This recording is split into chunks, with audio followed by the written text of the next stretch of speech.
Welcome, everyone, to this week's Coaches Connect, to the spooky edition. We are recording this on the Halloween day, October 31st, and I am so grateful and so excited to be joined by a friend, a colleague, a client, Jordana, who is a nutrition coach, a body image coach. Actually, I'll throw this to you. How do you introduce yourself at like neighborhood picnics? Like, what do you do? People are like, what do you do? So my self-anointed term is a nutrition, behavior, and body image coach. I mean, I guess you'd call that a made-up term, but it's really what I do. So yeah, I coach women. I would say I would say primarily, but it's exclusively on all things related to kind of relationship to food, feeling better in your body, having a better connection to your body. Um, you're understanding more about your patterns and behaviors around food, really with women who've struggled with yo-yo dieting and disordered eating, kind of all their lives. Gaining weight, losing weight, feeling like weight loss is the answer to all of my problems.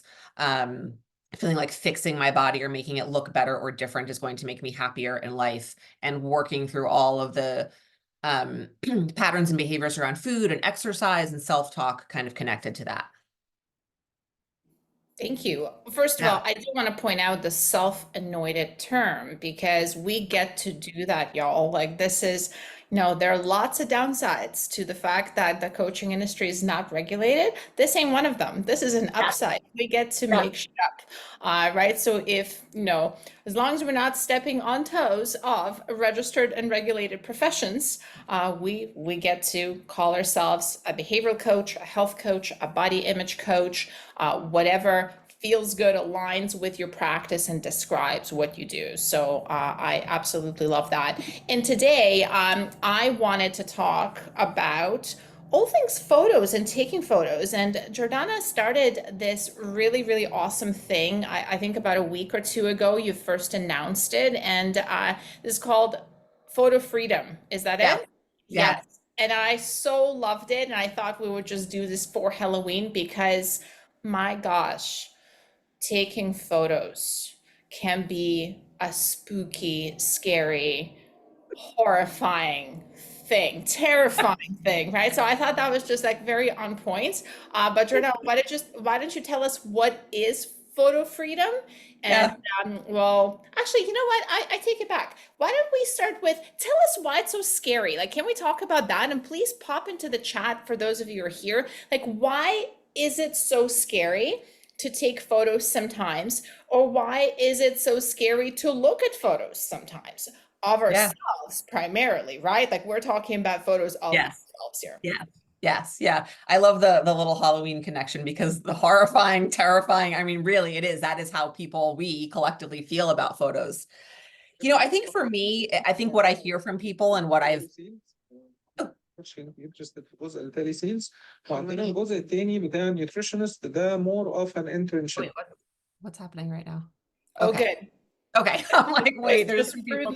rudely. That was a voice in your head, Jordana. Okay. I don't know what's happening right And now. and just in your head. Go ahead. Sorry. I also want to open up the chat because I see some people. Yes. I think exactly what we see in the mirror is then not what we see in the photo. And something that I've kind of discovered and kind of conceptualizing and creating this course and talking to people about it is then we blame ourselves for that. We're like, there's something wrong with me. We never stop to think about what a photo is and how is a photo created and what are all the variables and not criteria, but what are all the different components that make up a photo. We're just like, oh, I'm the problem. I look gross. I look disgusting. I look old. I look big. I look wrinkly. I look yellow. I look whatever I look that doesn't look how I think I should look.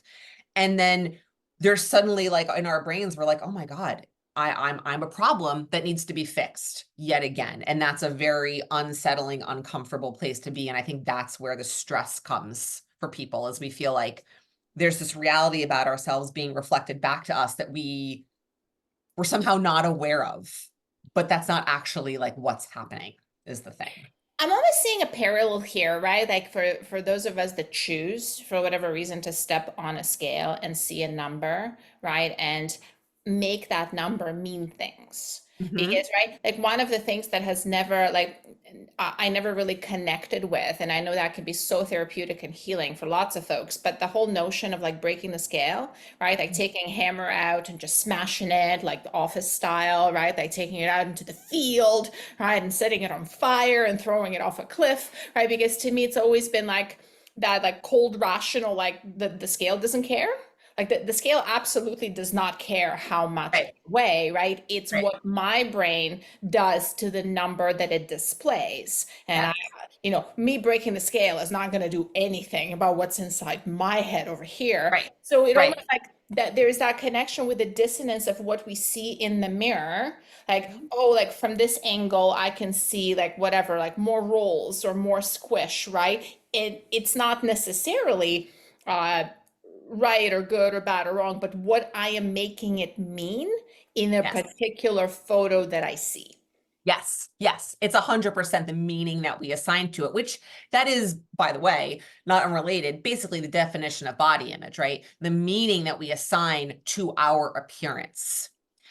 And what you said, like it hits the nail on the head. Like we see ourselves in a photo and we assign all this meaning, not even just like that looks good or bad, but into our intrinsic value as a person. Like I am a not good person because that's what I look like, right? And one of the skills that we actually talk that I'm offer people up to work on in the little mini course is how do we take those opinions, that meaning, and learn how to shift that into more of an observation or a fact or an objective statement, right? Like you can look at a photo of yourself and say, I look disgusting.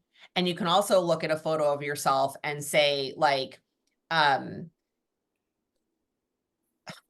course, I'm like blanking on an example that I want to give here. Like my stomach looks large here, yes, right? Or thank you. larger than Thank you. usual. Thank you. Exactly. Right. Perfect example. Like instead of saying, all right, the I look disgusting, I can see my rolls look disgusting. It's like, oh, I can see the outline of my belly through my shirt. I think that's actually one of the ones that I gave. Right. So it's more of like an observation. And I think a good parallel that I often give to this is like, you could look at like the sky and say, oh my God, the sky looks beautiful today. Look at all the colors. And you could also say, oh, the sky has blue and orange and pink and red in it tonight. Right. The one is an opinion and assigning meaning to what you see, and one is just a factual observation. So it's like, how do we learn the skill of doing that with our own bodies? Yeah, I love that. And I think it's so much easier to observe ourselves being neutral when it comes to other people's bodies, right? Like, so kids are always a good example. If you're a parent or a grandparent, or if you have a child in your life, I think it's very easy to imagine or remember an instance when like they run around like without a shirt on after dinner and they have this like little pod belly, and it's actually very clearly bigger than what it was 2 hours ago, and you're just like, Yeah. this is the most adorable thing ever, right? And Yeah. at the same time, I work with women all the time, and we kind of like work through this mental spiral of a crisis where they may spot what their belly looks like after dinner, and it looks bigger than it did Right. before dinner, right? And this begins, right? Like this, like, Yes. what does this mean? I am fat all of a sudden, right? Like I wasn't fat or ugly or disgusting 2 hours ago, Right. but I'm observing this change in the outline of my body, and I am now making judgments about it. Yes. Yeah. And I think that also gets at like, well, what does it mean to exist in a human body? It's totally normal to eat a meal and then have your stomach be larger because now it has food that was once on your plate, but now it's in your stomach. So the food still exists, but now it's somewhere else. So naturally your stomach has stretched to accommodate it, right? That's a normal physiological experience of being in a human body. Stop As making sense. I Stop know, right? making sense. As is like when you sit and your belly rolls over your pants. Well, it has to go somewhere. That's a normal movement, right? There are all these experiences of existing in a human body that are completely normal as the sky is blue and grass is green. And yet we've internalized that, like, it's not supposed to look like that. It's not supposed to do that. It's not supposed to move, because we have this very, sort of narrow definition and visualization of what a human body looks like and does in an idealized way. And so we've lost touch. And in some cases, I feel like a lot of people don't even know or realize what is normal and expected and healthy for a body to do in its like existence as a body. Well, I'm thinking of how often we hear like there is this, the whatever rock bottom moment, right? Like the coming, the realization where like enough is enough, right? And we talk about sometimes health scares can have that role where it's like, oh, like maybe you have like a heart episode, or you have like you diagnosed with a condition, like you turns out you have diabetes, and you just kind of have this, oh my gosh, like I should really take care of my health, right? And that's when this elicits changes to your diet and changes to your movement and changes to all the things. And I find it fascinating how often that triggering moment is actually a photo, Mhm. right? Like we've heard about this, maybe we've experienced this, where it's like, and then my friend shared the photos from our Thanksgiving dinner, and I saw myself and I didn't recognize myself. I went, oh my God, right? Like, enough is enough. And there's Yes. this, like, have you heard this? Oh, for sure. Yes. Yes. I've definitely heard that. And it's, if there are things that you're doing in your life, behaviors around food and self-talk and exercise that are not good for you, that are not benefiting you, and something brings about a change, okay, that's always helpful. But then it's like, well, those things that you start to change, when you get to that rock bottom and you're like, oh my God, I look terrible, I have to fix this. There's not going to necessarily be like this direct before and after, or like, I see myself, I look disgusting, I need to lose weight, I need to make changes. So I start doing those things. It doesn't mean that you're necessarily then going to change how you feel about how you look in that photo, right? Like to your point, like the meaning that we assign to how we look, some of this stuff is so deeply ingrained and deeply conditioned in how we feel about our bodies. There's not always like this one-to-one correlation or this direct kind of cause and effect. So it's like, if how I look in a photo, this rock bottom thing, becomes my impetus for making a change, it's like, well, how am I gonna, like, what does my progress look like? How am I gonna know, like, if I'm making changes, and what is that, like, what does kind of like the whole picture look like in terms of how I feel about my body, how I'm talking to myself, and the way that I'm using food and exercise and all of that. So I feel like I'm like going off on like a bit of a tangent here, but I Well, I think guess it's like, what I want to make sure we do, like, I wonder if you would distinguish between, well, we're talking about photos capturing change, Mhm, or photos capturing a disconnect, right? mhm, Like, and somebody was saying, like, somebody said, it was Zubair, when we look in the mirror, we instinctually pose to mhm, make ourselves look better, right? Better, like better usually means a very particular thing. Like better right, means thinner, taller, taller, more right, angular, right? Like yeah, that's which again, I would say is arguable whether that's better or just different and kind of yep, more in line with what society deems to be attractive. Um, yes, so oftentimes when we're talking about like, oh my God, please delete that, it's mhm, usually a photo where we haven't had a chance to do the whole, like, okay, everyone's familiar, right? Like chest up, belly in, right, and turn, right? Like the right, the, right, the whole like yes, the strategic angling, right? And everyone yes, kind of has one, and you have a better side yes, and a worse side. So, and then somebody just sort of takes a picture from, underneath, or uh-huh, and you're like, no, no, no, this oh this no, gives me a triple chin, and I only have a double yes, chin. So I'm yes, sorry, that is one more chin that I realistically have. So no, no, no. So there is that, but I think it's also like we're talking about the way the body fluctuates normally, like throughout the day, let's say, like we've talked about, like eating after dinner and the body looking different. But then mhm, there's also, I think, with photos, what can happen is the photo can capture a larger body fluctuation over time that we ourselves may not have seen, noticed, or maybe been in denial about, right? Like, so I'm thinking like, oh, well, maybe I've been actually quite depressed over the last year and I've stopped exercising, I've stopped eating well, and I know my body has been changing. Mhm. Like I've felt it. And then Right. it's that photo, right? It's the photo where I've been avoiding photos for a year.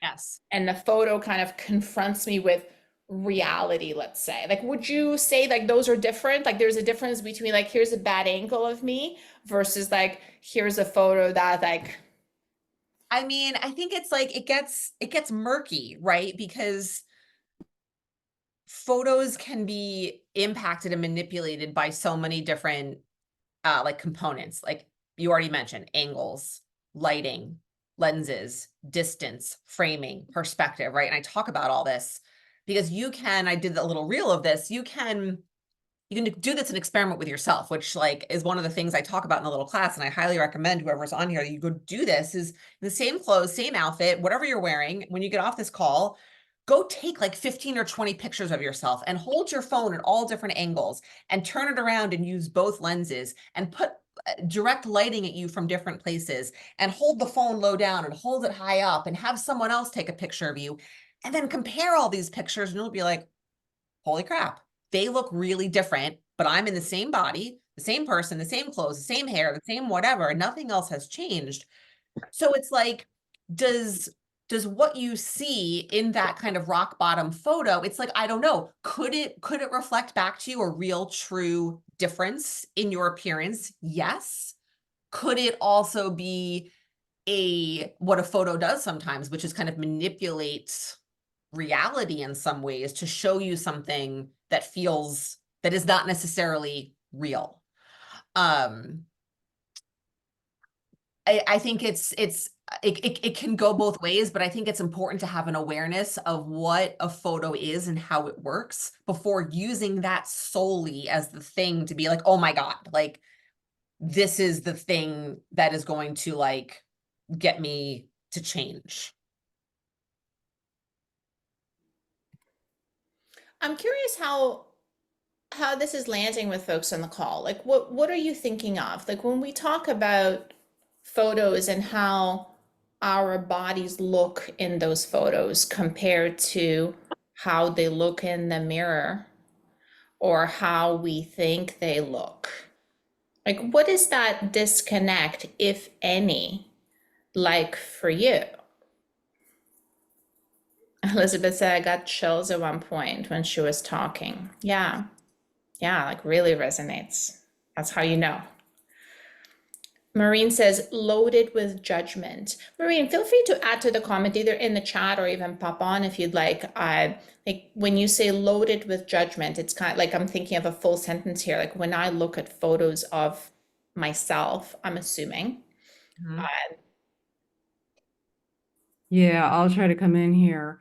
I think that we get this, here we are. I think we get this like idealized how we should look. And if we don't match that, then we think I'm not good enough. You know, exactly what you were saying earlier. I'm not good enough. I look terrible. Why do I look so wrinkly, fat, old? All the things that are not right. My hair is bad. It's a bad hair day. My shirt. Oh, everything is loaded because we're so inundated with beauty everywhere. There's so many beautiful people online. I mean, I like my brother is one example who popped into life because I even commented. He had pictures of a party he went to. All his friends were beautiful. Everybody in every picture was beautiful. And I'm like, whoa, you people must spend a lot of time, or you delete all of the images that don't look good. But you are every single photo of every single person at that party is beautiful. And that's just not real. I mean, if why you take people at my parties, we're going to have people that don't look beautiful, and I love them. So, it's just, but we have judgment about ourselves if we don't match up. Do you know what's so interesting about that? Was that Elizabeth who was talking? It was Maureen. Maureen. Okay. Yeah. Two things I wanted to share. Like I did a podcast interview with a model. She's Canadian by her name is Lauren Chan, and she's a plus size model, and she was in sports on the cover of Sports Illustrated this year's a really big deal. Anyway, she kind of talked me through what it's like to be photographed and everything that they do to make these women look the way that they look when we see that end picture, right? And all the manipulation, all the posing, right? What Kate was saying before about like the angles and how to look and how to hold your body and the hair and the makeup and the lighting and how many shots they take, right? To your point about we just picked the one good one and then got rid of the rest.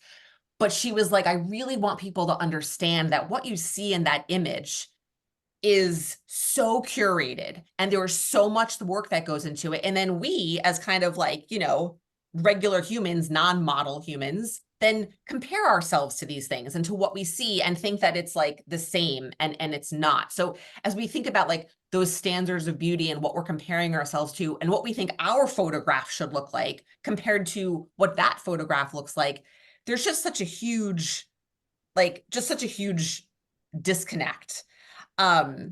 And just the second thing is you were talking about like the photos like of the people at the party and how they all looked amazing. And I found this to be true with all the women I've worked with and people I've talked to, that nearly every single person, no matter how awesome we as like a third party may think they look, they're going to look at themselves and feel the same way that we feel about ourselves. And it's like hard for us to believe that because we're like, oh my God, no, you look amazing. But you talk to them and they're like, no, there's 10 things that are wrong with me. And you're like, what are you talking about? So the internal first person experience of this, I think, is universal for almost everyone. And I think it's such an important point though, and then I'll shut up, in that it kind of gives some proof that it's all subjective. It's all opinion, which is helpful because it makes us realize these aren't facts. These are opinions. This is meaning that we assign, which means it's possible to change, right? There's wiggle room in there to evolve and look at it and reframe and get different, kind of insight and perspective, and maybe be willing to learn skills to help you assign different meaning. Yeah, and I think one of the I think of like the biggest gift in many ways, and I truly do think it's a gift that I have gotten from working in health and wellness industry, is that I can look at any cover of any magazine and I can actually see through it. Like you kind of develop like a bit of an X-ray vision, right? Like you can sort of correct for how a person on the cover or on the page looks like, because you can spot the posing, the shifts in the rib cage, you can spot the tan. You also know that they've prepped for that particular photo for many weeks. You see the angles and the lighting, right? Like, and it's that like that, we've heard this before, but it's just how incredibly true that is. The person in the photo doesn't look that way. Like they actually don't look like that photo. Right. And I'm a huge fan of getting anyone and everyone to do a photo shoot at least once in their life as this exercise in comparing reality and smoke and mirrors, right? Because I'm also a big believer that there's nothing wrong with smoke and mirrors. I remember sharing a photo once I did for a photo shoot where I prepped, I did the whole like dehydration protocol, right? Like it looked fun. It was amazing. I was hungry and dehydrated as hell in those photos. And somebody said, yeah, but they're fake. And I said, no, they're not. They're not edited. That's exactly what I looked like on that day, right? And I am an incredibly upfront of what it took for those photos to look that way. And I also go out of my way to share photos that don't look that way as well. So I kind of think of it as like, this is how I approach, costumes and makeup. Like I don't actually have these. You guys know that, right? Like these are decorative. So these are for fun, right? And I actually think of that like smoke and mirrors and the angles and the decorations and jewelry and clothing, like as a for fun optional thing for us to have and explore as an option, as a way to exercise autonomy and kind of like autonomy of my body, autonomy of how I dress it or decorate it or display it. Right. and recognizing and acknowledging that like that's what that is and that's what's happening. And also I think maybe as like a build on that, like I'm not sure like what my thought is. I was gonna say like not assigning meaning to it, or maybe more just observing the meaning that you do assign to it, right? Like when you use those things to kind of control or manipulate or alter what you look like, what's the meaning that like I look better, I look worse, this makes me look sexy, this makes me look frumpy, whatever it is. And just noticing those judgments that come up. Yeah. Vicky was saying, I found that I apparently have been an absent participant in the story of my life, having been so afraid to be in the photos. And Jordana, I want you to talk to this because I know you feel passionately about this. And this is probably one of the reasons for photo freedom, because women especially are so often absent from their own family photos. Like they're becoming the documentarian of what happens around them. Yeah, and it's like what is the purpose of the photo? Why am I taking the photo? We've culturally, like in this selfie era, have turned photos into this thing where it is solely about what I look like. The photo is being taken in many cases, I think, to look a certain way, or to show what I look like, or to show what I'm wearing. And I share a ton of selfies on my social media. But there's a whole, especially in the whole genesis of this came about because of the holidays and because how, big photo taking is during the holidays with dinners and parties and presents and kids and vacations and all of this. And it's like, well, what am I trying to capture with this photo? Am I trying to capture an experience, a memory, something fun that I did, a person I spent time with? Am I trying to preserve something so that I can look back on it? Or am I just trying to look a certain way? And I think when we start to really get clear with ourselves about what I'm trying to do with this photo and the memories I want to have, that starts to be a shift, right? And I think that's the thing that a lot of moms struggle with. And it's like the same thing. It's like moms who take their kids to the beach, but won't ever go in the water, right? Because they won't take off their cover up. It's the same thing. I won't be in the picture because I don't want to see what I look like, even though this was a really fun day with my family and I want to remember it. I don't want to remember it so much that I want to see myself. Just like I don't want to have so much fun with my kid that I'll go in the water. I'd rather just keep the cover up on so that nobody sees my body and give up that experience with my kid. I'm going to give up the memory of this and the photo of this wonderful experience because I don't want to see myself. And it's not a switch that you flip to change that, but the awareness of like, what is the purpose of the photo? Why am I taking it? What is it doing for me? Walking yourself through that and paying attention to that and noticing that is a really big part of this work. Yeah, and I mean, what a high price to pay, Right. right? Like I'm going to be absent from these captured memories, Right. because I don't want to take off my cover-offs and get in the water. And I'm actually thinking as you were speaking, I remember of some of the selfies I took of myself when my kids were very young. Like I'm talking like sleep deprived selfies with like an infant at my breast, right? Like, and I look at those photos now. I hated them then. And in some ways, I hate them now, like because I look awful. I look so tired. I have like bags under my eyes and my hair's falling out because it's that whole postpartum thing over here, right? Like it's just, and I have this tiny, tiny human, and I am so happy I took them, right? Like because it is such a real moment and it just takes me right back. I was like, I remember this. Like, and I have tons of photos of my infants like on their own, like playing and just cuddling and on the couch. But those like selfies of me with the tiny baby looking all tired and covered in spit up.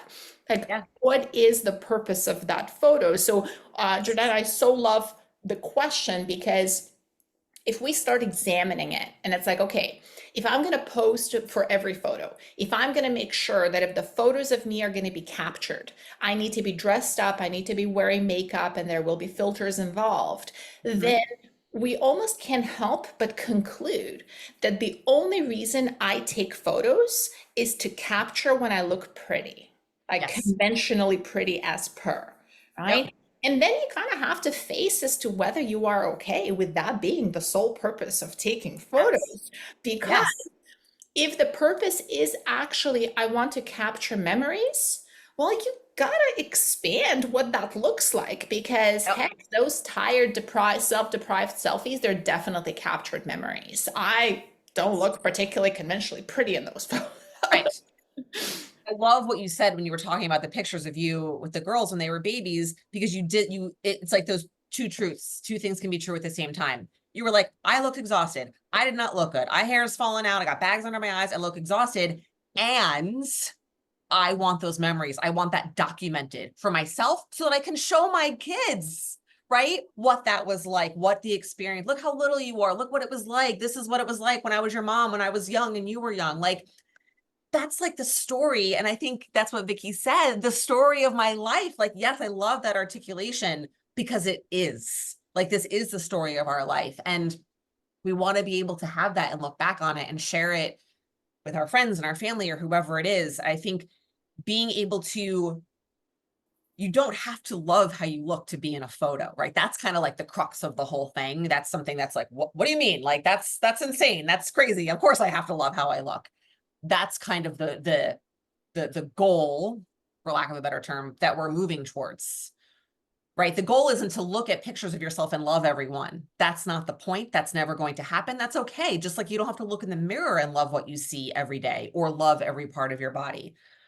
What we want to do is be able to be okay with not liking how we look and still do the thing anyway. Get in the water, take the picture. So it almost feels like the skill and like maybe the practice. Like, so there's a number of things there. I was going to say there's a lot of work there, isn't there? There is a lot of work there. And part of the work, like there is that high level task, like mission, the purpose that we're talking about, where you're kind of asking like, what is this for?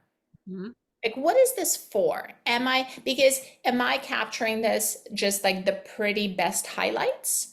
Or am I capturing memories? Or am I documenting Mhm. what is it? Like, do I want to show this to my kids? Like, to your point, Jordana, there's almost zero photos of my mother with me. Mhm. Like I don't know what she looked like. I would have loved to see those sleep deprived photos, which I know there were those moments, Yeah. right? But they're just completely and utterly MIA. They don't exist, Yes. right? And I would have loved those photos so much. So there is that higher tier purpose as to why. But then there's also like almost the actual actions that we take. And the actions that we take, it's this, can I force it a little bit, right? Like it's not a comfortable thing. Like I'm going to take photos anyway. And also that kind of realization that, well, maybe I don't need to love them for them to exist. Right. Like I don't need to love them for them to exist, and it is okay. And then there's also this practice, which I think is so fascinating and so common in our work. It's the practice of dismissing certain thoughts. Mhm. Like just letting them out to pasture. Like Right. just like it's okay, right? And I want to share this example with you all. So I went on this like big epic hike. It's the one of the hardest, objectively one of the hardest like hikes in the world. It's the rim to rim in Grand Canyon. It's like 27 miles downhill and then uphill, right? Like in 108 degrees. So it was a long day. I did it with my dad and my baby brother and couple of friends. So it's this like really big deal trip. So we did it. It was 15 hours it took us. And then at the end, we're taking a photo with the three of us. It's me, my dad, and my brother with Grand Canyon just behind us, right? And I'm looking at those photos, and the very first thing I see is the visible outline of my belly through the shirt. And I'm like, Mhm.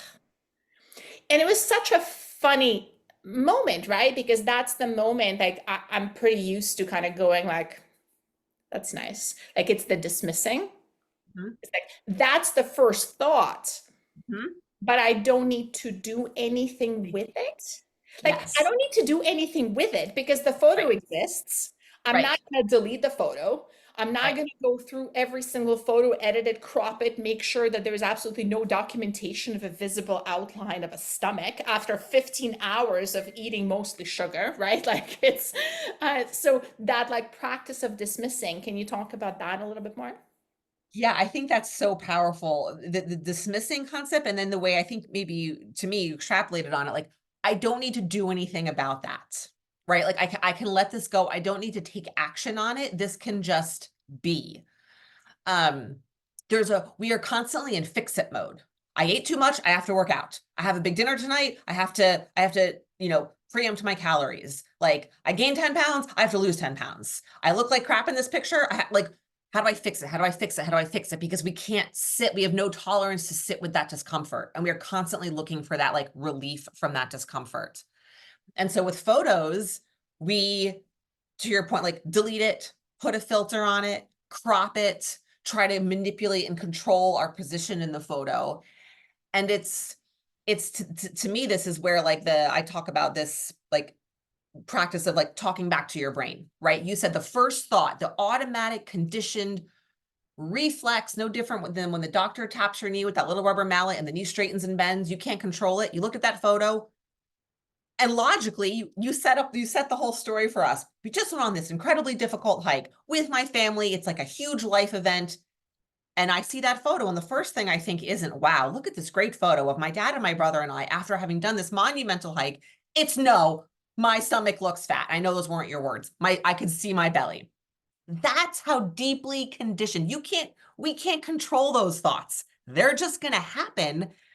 Then, as you kind of so eloquently said, our opportunity there is in, well, what do I do with that thought? Can I dismiss it? Can I let it go? I don't have to do something about it. I don't have to act on it. I don't have to ask my friend, oh my God, please delete that. Oh my God, please crop me. I don't even have to comment on it. Oh my God, I look disgusting. Right? Like it's noticing, how can I respond to those thoughts in a way that is less judgmental, maybe a little bit, I'm just going to say more neutral, right? Like that's the first reflex thought. I look at the photo. Oh my God, I look disgusting. Okay, I look disgusting.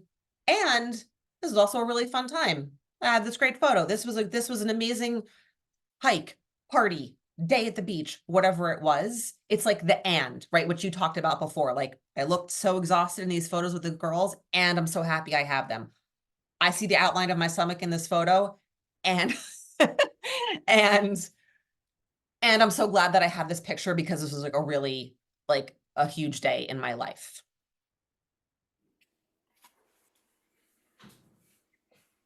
How does this land with folks? I saw someone was saying social media has conditioned us to only capture perfect images.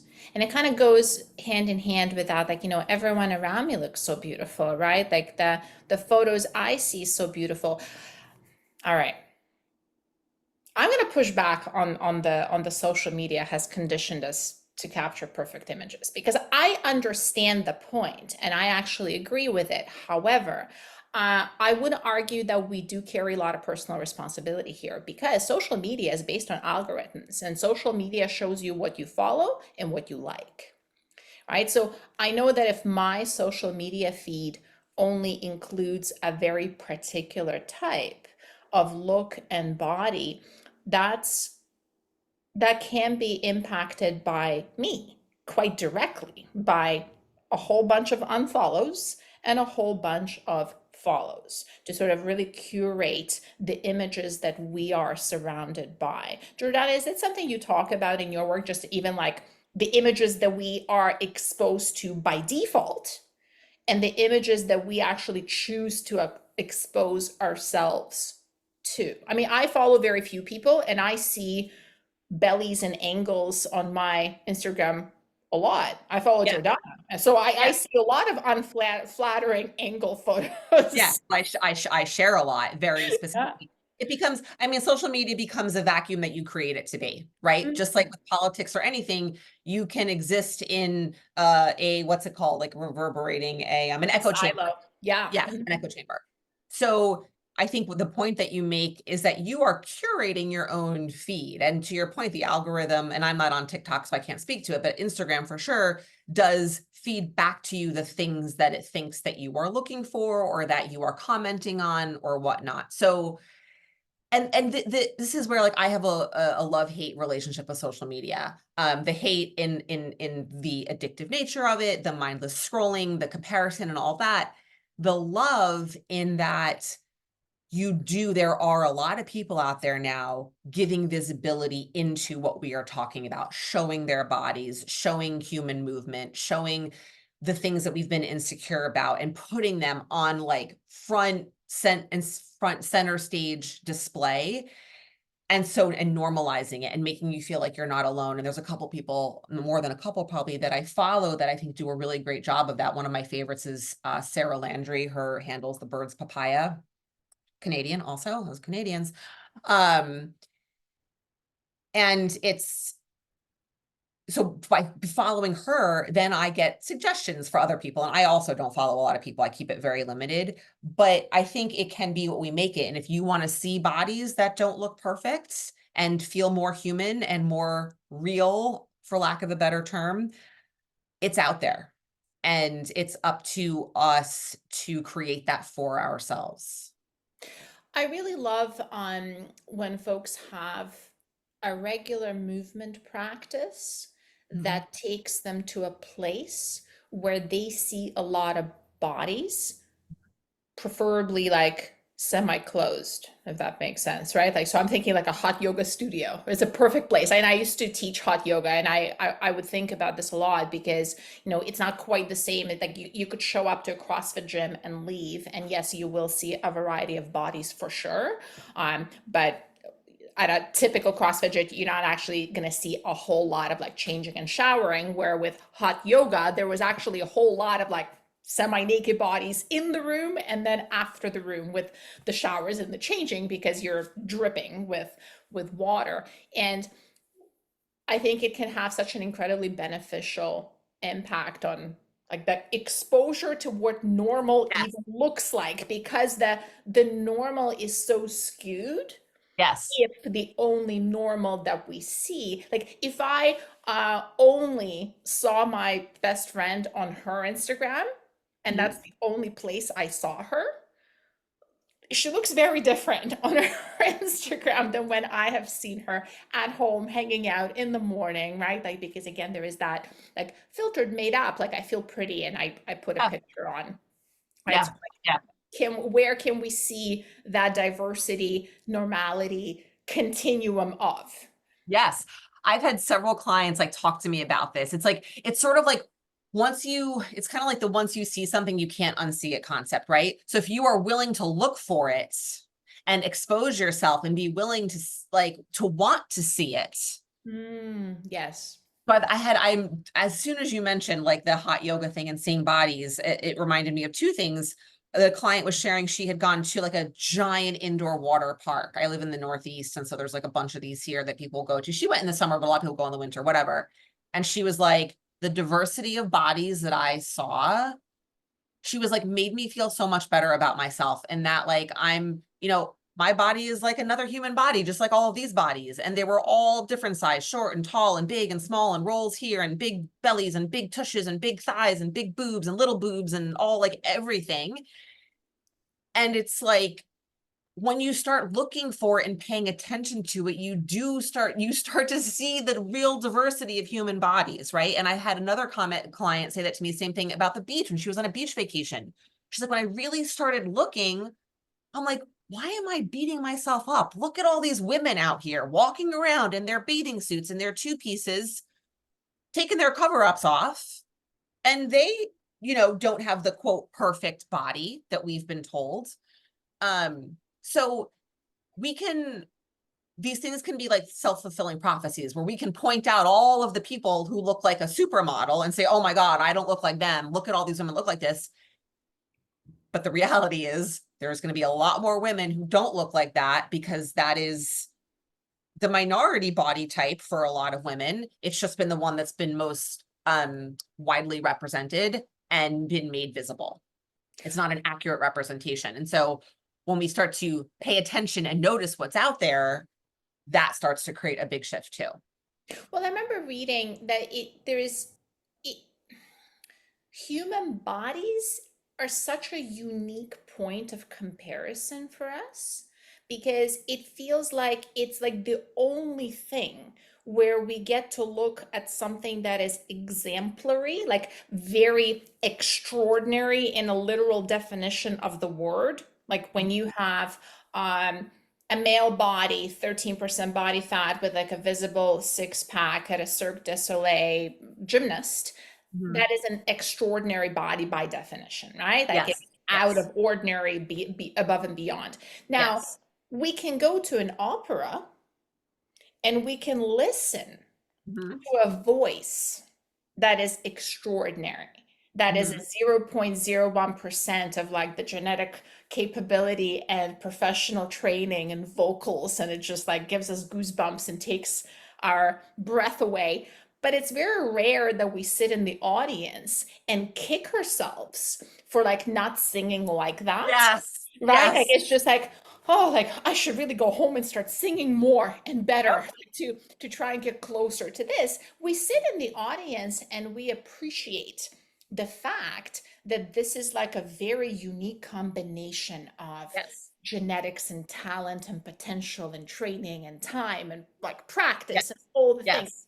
At the same time, when we look Yep. at a professional athlete's body or professional model's body or a celebrity's body, it's actually exactly the same thing. Totally. Like, right? Yep. Like we are viewing a very, very unique Yes. combination of circumstances. And at the same Yes. time, there is that pull. It's like, well, I should look more like that, which is kind of weird. Yes.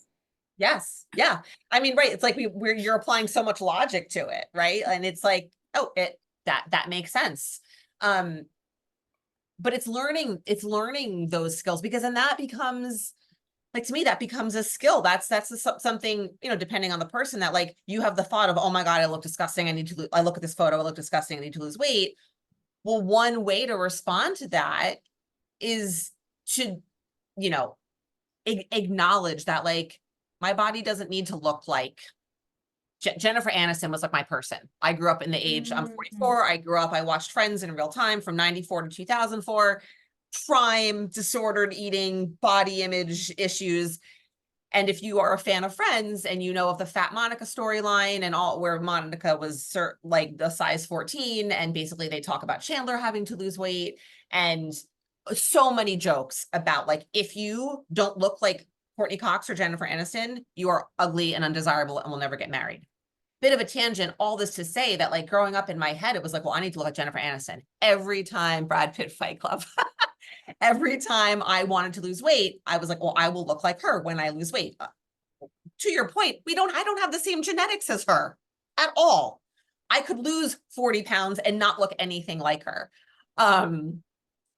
So we have these representations in our head of what we think we need to look like. And back to your what you said about, like, giving ourselves permission to kind of dismiss that. It's like we have the negative thought, the cruel thought, and then it's like, well, what's my follow-up? How do I respond to it? Well, it's okay. I don't have to look that way. I'm not meant to look that way. Most people don't look that way. That's like, I'm kind of like taking what you said, which is so like what's the word? Just so true. It's so like, yes. And then it's like, how do we take that in like the context of a moment where we're like, crap, I look disgusting, and like do something with it. Do you know what I mean? Yeah, and I think that's where I mentioned this briefly, right? Like everyone should have a photo shoot at least once. And there's the one particular like flavor of photo shoots that have taken off, I think, in the last 5 to 10 years, like for women especially, that I think do that really well, are boudoir photo shoots, because they're really masterful at posing. Yeah. And it's an incredibly powerful experience, and I've seen clients do that just like as an exercise, where it's like, I know what I look like and here's a photo of me, and I didn't even know I could look like that, and yet I know that's me. And I think that's a powerful, like, that like really demystifying the magic, right? Like Vicky was saying, the darn Jennifer still looks that way. Does she though? Or that's the photos and the angles and the all the They make her things, look right? that way. Because she looks great, right? But does she still look the same? And how much of that is very much the skill of PR, Yes.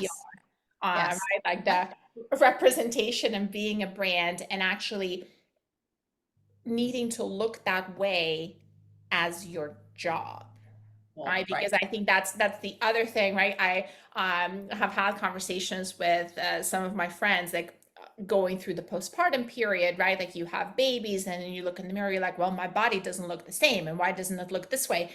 But at the same time, in my head, I was like, well, my body is a body of a 41-year-old mother of two that works a sedentary job. Mhm. That's what it is. So it would be very weird if my body looked like that of a professional athlete. Because Right. I'm not a professional athlete. Professional It athlete, would be right. very just strange to pull that body out of a bag, right? Right. Like, just like, here I am, right? So I Mhm. think that just a lot of what we're talking about is actually letting go of the constructed myth Yep. and getting kind of firmly on the ground. I sometimes say that half of my job with clients is like the reality checking, Mhm. right? Like, so what evidence do you have for Yes. this belief, right? Yes. Like, and I want to also acknowledge that a lot of it, like, there is quite a bit of grief associated with that, right? Mhm. Because I know you were talking like Jennifer Aniston was your person. So Keira Knightley was never my person, Mhm. but I remember a very specific moment in my life when I realized that I actually could never look like her body was. Mhm. Her specifically because she kind of had like, the Keira Knightley build, the Kate Moss build. It's the Yeah. wavy heroin Yes. chic, right? Like that is like very, very slight.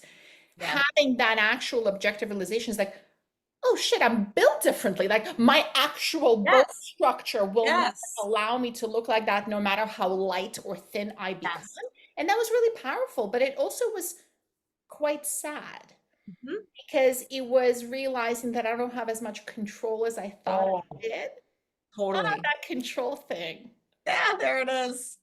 That it's like we look, I mean, if everyone, and not saying that we need to do this, but every person on this call turned on their camera, we would all have different skin tone, different hair color, different color eyes, shaped noses, sized lips, different heights, all of that. And we wouldn't really think anything of it. We'd be like, oh, obviously we all look different, have different faces. But it's like then neck down, and yes, there's beauty standards, obviously, for the face, of course, but we're talking kind of more about bodies, like neck down, we have this weird distorted expectation that we're all supposed to look the same, to your point, right? Like I don't have the bone structure of Keira Knightley, right? Same for me and Jennifer Aniston, right? Like our bodies are just built differently. And that is true. Like we are genetically unique individuals, and that's going to show up as such in our body type. It's such, again, like this simple concept that we just don't even think about. It's completely normal for us to have all these unique bodies. And then we put this very tight, it's like if we expected every single person to do the same job or to like the same food.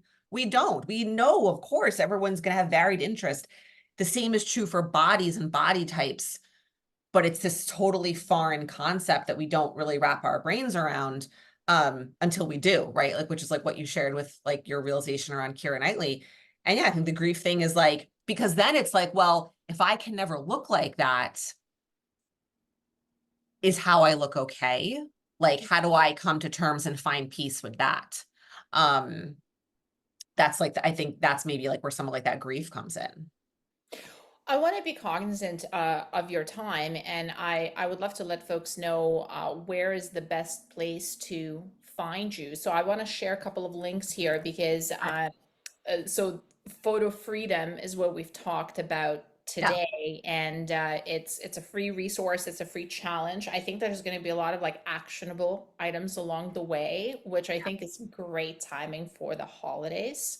Yeah. Uh, and you also have a podcast, which I highly recommend, called Diet Diaries. I am Oh, going to share the link to that in a second, but I want you to sign off with a couple of like actions or challenges, like 2 or 3 things to try for all of Okay. us here, or maybe our clients that are struggling with this thing when it comes to photos and especially during the holidays? Yes. So I kind of mentioned one of them earlier. I think there's not going to say no more valuable, but an extremely valuable exercise is to go and take a whole bunch of pictures of yourself at the same time, meaning you're in whatever outfit you're in, your hair is what it is, your makeup is, if you're a woman, whatever, you are where you are, 20, 30 pictures of yourself, holding the phone in different positions, getting different lighting, different angles, do some selfies, use both sides of the phone, get a friend, your spouse, your kid, whoever's around to take some pictures of you on the opposite side of the phone, position yourself differently, stand at different angles, and look at how different those photos look. And then know in your brain that you are the exact same person because you took those photos within a 5-minute time span.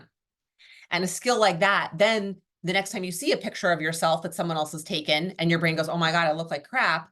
You're like, okay, hold on a second. Wait, is that actually true towards getting evidence and facts?